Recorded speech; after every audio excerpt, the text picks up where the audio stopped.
अपने शरीर को जीवित रहने के लिए ऑक्सीजन की अहम भूमिका रहती है।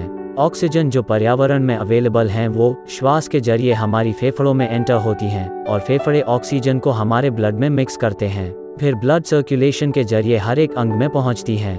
श्वास अगर रुक जाए तो मरीज का बचना बिल्कुल ही नामुमकिन है। मरीज के श्वास की पैटेंसी बनाए रखने के लिए कृत्रिम श्वास देनी पड़ती है और कृत्रिम श्वास वेंटिलेटर्स के द्वारा दिया जाता है। आज आप एक बार फिर से वेंटिलेटर्स के बारे में डिटेल्स में जानेंगे, तो बने रहिए इसी वीडियो। वेंटिलेटर एक इलेक्ट्रॉनिक मशीन है जो मरीज को कृत्रिम रूप से हवा का आदान प्रदान करती है, जिसको श्वास बोलते हैं। यह 2-3 शब्द से मिलकर बना है। पहला है वेंटी मीन्स हवा, वेंटी से वेंटिलेट यानी हवा का आदान प्रदान, वेंटिलेट से वेंटिलेटर्स यानी हवा का आदान प्रदान करने वाला। ये उन मरीजों को लगाया जाता है जिनको सांस लेने में कठिनाई हो रही हो या सांस बिल्कुल भी नहीं ले पा रहे हो, जिससे मरीज की लाइफ को बचाया जा सके।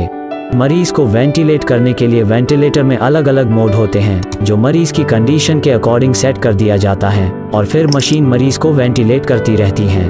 अब समझते हैं वेंटिलेटर के मोड। मेनली वेंटी में 2 मोड होते हैं, पहला इन्वेजिव और दूसरा है नॉन इन्वेजिव। इन्वेजिव का मतलब होता है शरीर के अंदर और नॉन इन्वेजिव का मतलब होता है शरीर के बाहर। पहले समझते हैं नॉन इन्वेजिव को। इस प्रकार के मोड में मरीज को कोई किसी प्रकार की ट्यूब इंसर्ट नहीं करनी पड़ती, बल्कि इसको बिना किसी ट्यूब के डायरेक्ट मुंह पर मास्क अप्लाई करके मरीज को वेंटिलेट किया जाता है। इस मोड में एक ही मोड होता है। इस मोड को बाईपैप मोड बोला जाता है। दूसरा है इन्वेजिव। इन्वेजिव का मतलब शरीर के अंदर, मींस मरीज को वेंटिलेट करने के लिए ट्यूब को मुंह से इंसर्ट कर दी जाती हैं, जिसको इंट्यूबेशन बोलते हैं। फिर मरीज को वेंटिलेटर से कनेक्ट कर दिया जाता है। ट्यूब को इंसर्ट करने से पहले मरीज को पूरी तरह से बेहोश किया जाता है, फिर ट्यूब इंसर्ट करते हैं और जब तक पूरी तरह से ठीक न हो तब तक हल्का सा बेहोश रखा जाता है ताकि मरीज को ट्यूब से कोई परेशानी न हो।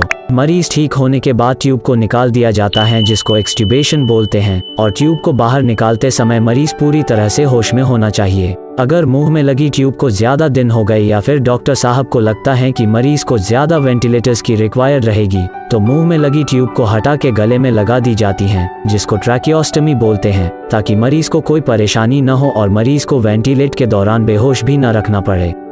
ये ट्यूब लंबे समय तक भी रख सकते हैं और कभी कभार तो इस ट्यूब के साथ मरीज को छुट्टी भी दे देते हैं। फिर जब इसकी जरूरत नहीं लगती तब हटा दिया जाता है। ट्रैकियोस्टमी को रिमूव करने को डीकैन्युलेशन बोलते हैं। इन्वेजिव मोड में भी अलग अलग मोड होते हैं और अलग अलग वेंटी में अलग अलग मोड होते हैं, जैसे pressure control, pressure support, volume control. इस तरह की सेटिंग्स होती हैं और उसके अकॉर्डिंग अलग अलग मोड होते हैं। मुख्यतः मोड इस प्रकार होते हैं: AC यानी असिस्ट कंट्रोल, VC यानी वॉल्यूम कंट्रोल, SIMV यानी synchronised intermediate mechanical ventilation, PRVC यानी pressure regulated volume control, IPPV यानी intermittent positive pressure ventilation, CPAP यानी continue positive airway pressure. ये सब अलग अलग मोड होते हैं जो मरीज की कंडीशन के अकॉर्डिंग अप्लाई होते हैं, जो इस प्रकार हैं। AC, VC व IPPV मोड को उस समय यूज करते हैं जब मरीज पूरी तरह से बेहोश हो। इस प्रकार के मोड में मरीज जब एक्स्ट्रा ब्रेथ लेता है तो जो पैरामीटर्स सेट किया है उस हिसाब से ही मिल पाती हैं। जैसे टाइडल वॉल्यूम 500 ml सेट किया हो तो 500 ml ही जाएगा,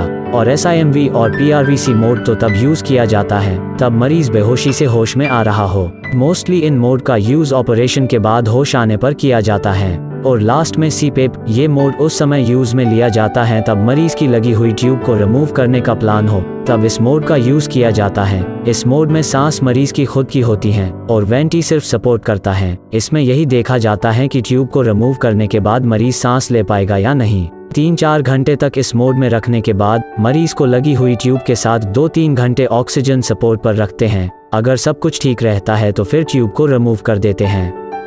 अब समझते हैं वेंटिलेटर्स के पैरामीटर्स जो मरीज को वेंटिलेट के दौरान सेट किए जाते हैं। पहला है FiO2 यानी फ्रिक्शन ऑफ इंस्पायर्ड ऑक्सीजन। इसका मतलब है जब मरीज सांस लेता है तब उस सांस में ऑक्सीजन की कितनी मात्रा है। वैसे मेनली अपने पर्यावरण में ऑक्सीजन की मात्रा 21% होती है और नॉर्मली हर इंसान एक सांस में 21% ऑक्सीजन को इनहेल करता है।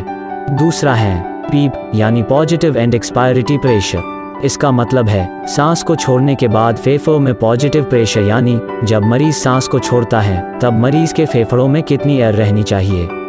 ये एयर मरीज के फेफड़ों को कोलैप्स होने से बचाती है। तीसरा है RR, इसका मतलब है रेस्पिरेशन रेट, यानी मरीज को 1 मिनट में कितनी सांस देनी है। चौथा है TV मीन्स टाइडल वॉल्यूम, यानी मरीज को एक सांस में कितनी हवा देनी होती है, इसको सेट कर दिया जाता है। इसको TV यानी टाइडल वॉल्यूम बोलते हैं। इस प्रकार से एक सांस में कितनी हवा देनी है, उसमें कितनी मात्रा में ऑक्सीजन देनी है, और ये सांस 1 मिनट में कितनी बार देनी है, और सांस छोड़ने के बाद फेफड़ों में कितनी हवा बचनी चाहिए, ये सब पैरामीटर्स सेट कर दिए जाते हैं। इन पैरामीटर्स सेट के अलावा भी वेंटिलेटर्स में अदर इम्पोर्टेंट पैरामीटर्स होते हैं, जो इस प्रकार हैं।